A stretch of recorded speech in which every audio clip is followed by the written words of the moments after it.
اعوذ باللہ من الشیطان الرجیم بسم اللہ الرحمن الرحیم الصلاۃ والسلام علیک یا سیدی یا رسول اللہ وعلی آلک واصحابک یا سیدی یا حبیب اللہ۔ آج کے اس بیان میں دل کو نرم کر دینے والی باتوں کا بیان کیا جائے گا۔ کون سی باتیں دل کو نرم کرتی ہیں؟ اللہ تعالیٰ کا ذکر۔ روایت ہے حضرت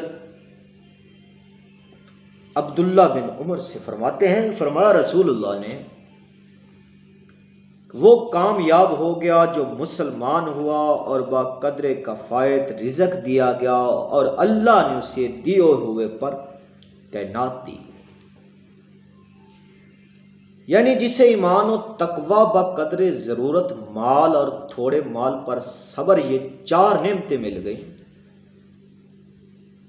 تو اس پر اللہ کا بڑا ہی کرم و فضل ہو گیا، وہ کامیاب رہا اور دنیا سے کامیاب ہو گیا۔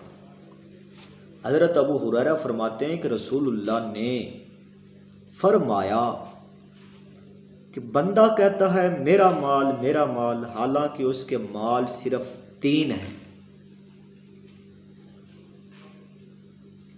جو کھا کر ختم کر دے یا پہن کر جلا دے، گلا دے یا دے دے تو جمع کر دے۔ یعنی کہ پہلے دمانی اگر کوئی دے دے تو جمع نہیں، آ جائے تو منع نہیں کرتے۔ جو ان کے علاوہ ہے وہ تو جانے والا ہے اور وہ اسے لوگوں کے لیے چھوڑنے والا ہے۔ یعنی فخر و تکبر کے انداز میں لوگوں سے کہتا رہتا ہے کہ یہ میرا مکان ہے، یہ میری جائیداد ہے، یہ میرا کنواں ہے، یہ میرا فلاں مال ہے، یا یہ برا ہے۔ انسان کو چاہیے کہ یقین رکھے کہ میں اور میرا مال سب اللہ تعالیٰ کی ملکیت ہے۔ میرے پاس چند روز ہیں، یہ عارضی زندگی ہے۔ خیال رہے کہ جسے انسان کا اپنا مال کہے، اس کا مال یعنی انجام نرا وبال ہے، اور جو مال ذریعہ عبادت ہے وہ ذریعہ اعمال ہے، جس سے بہت امیدیں وابستہ ہیں۔ یعنی جو مال انسان کے کام آئے وہ صرف 3 ہیں، جو ان کے علاوہ وہ سب دوسروں کے کام آتے ہیں۔ خیال رہے اس کے مال میں سے وہ جو اسے مفید ہو، جو اسے فائدہ دینے والا ہے، صرف 3 ہے۔ اللہ تعالیٰ کے بینک میں جمع ہیں، اس بینک میں جمع کرنے سے بے شمار نفع ملتا ہے۔ سبحان اللہ، کیسی نفیس تعلیم ہے، کیسا حضور پاک نے ہمیں سبق دیا ہے، کیسی سنت ہم پر لاگو کی ہے۔ دینے سے مراد راہ خدا میں دینا ہے، خواہ بال بچوں کو دے یا عزیزوں یا غریبوں کو، شرط یہ دینا ناموری، عاجزی، اللہ رسول کی خوشنودی کے لیے ہو، دکھاوے کے لیے بالکل نہ ہو۔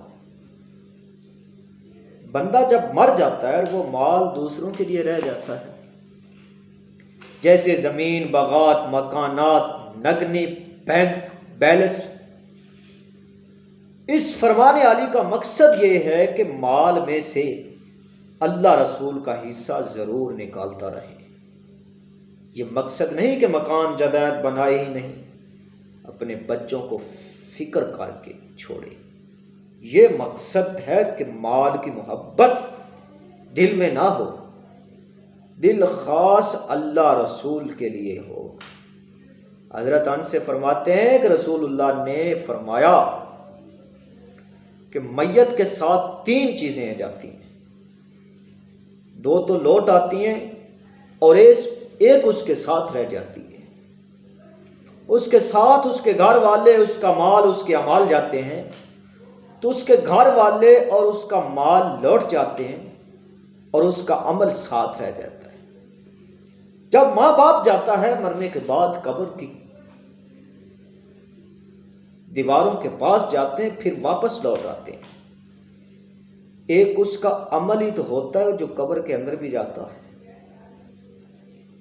یعنی مرنے کے بعد قبر تک 3 چیزیں جاتی ہیں، 2 بے وفا جو مرد کو چھوڑ کر لوٹ آتی ہیں واپس، ایک وفادار جو ساتھ رہتی ہے، گھر والوں سے مراد بال بچے، عزیز و اقارب، رشتہ دار، جو اشنا دفن و نماز میں شرکت کرنے جاتے ہیں، مال سے مراد اس کے غلام باندیاں، اعمال سے مراد سارے اچھے برے عمل ہیں جو میت نے اپنی زندگی میں کیے، اعمال کے ساتھ جانے سے مراد ان کو میت کے ساتھ تعلق ہے جو مرے بعد قائم رہتا ہے، لہذا حدیث شریف واضح ہے، نیک اعمال جو قبول ہوں گے ہمیشہ اسی کے ساتھ رہتے ہیں، نیک عمل ہی اس کے ساتھ جاتا ہے، برے اعمال شفاعت، بخشش یا سزا بھگتنے تک چمٹے رہتے ہیں ساتھ، اور اس کی سفارش بھی کرتے ہیں، ان چیزوں کے بعد پیچھا چھوڑتے ہیں جس پر مولا رحم کرے۔ حضور صلی اللہ علیہ وسلم جسے سنبھال لیں اس کا بیڑا پار ہے۔ قبر اعمال کا صندوق ہے، قبر اعمال کا ایک صندوق ہے، یا دوزخ کی بھٹی ہے یا جنت کی کیاری ہے، اس لیے بزرگوں کی قبر کو روضہ کہتے ہیں، یعنی جنت کا باغ۔ جب ہم بزرگوں کے دربار پہ جاتے ہیں، مزارات پر جاتے ہیں تو ہمیں فائدہ ملتا ہے۔ کچھ قبریں ایسی ہوتی ہیں جہاں جانے پہ ہم کو فائدہ ہوتا ہے، کچھ قبریں ایسی ہوتی ہیں جہاں جانے پر قبر والوں کو فائدہ ہوتا ہے۔ تو اللہ تعالی ہم سب کو عمل کرنے کی توفیق عطا فرمائے اور نیک اعمال کرنے کی توفیق عطا فرمائے۔ اللہ تعالی ہم سب کو اور پوری دنیا والوں کو شیطان کے شر سے محفوظ رکھے۔ وما علینا الا البلاغ المبین۔